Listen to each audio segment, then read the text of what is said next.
Hello everyone, welcome back to the channel, and in this video I will be showing you how to change ATM PIN number from AL-RAJHI Bank. So without wasting any time, let's get right on the video. In order to change ATM PIN, what you need to know is you can change ATM PIN from the app, but you must confirm it at an AL-RAJHI ATM. So the first step is to open and log into your account. So simply head over and open up your application and log in using your username and password. And once that's done, what you need to do is tap on accounts, and then inside accounts select bank cards or cards, then select your ATM or debit card, and then once that's done, next step is to change the PIN. Simply tap on the change PIN option and then enter a new 4-digit PIN, and once you entered it, confirm the PIN and then submit the request.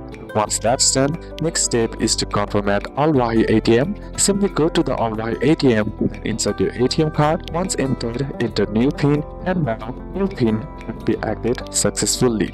If change PIN option is not visible, then you can use ATM directly by simply inserting the ATM card. Then in the ATM screen, choose a change PIN option. Then enter the old PIN and now set the new PIN and then select done, and your PIN will be changed. So these are a couple of steps that you can apply in order to change ATM PIN number of the AL-RAJHI Bank. And that's it for today's video, guys. Hope this video was useful. Leave a like if it did, and see you soon on the next one.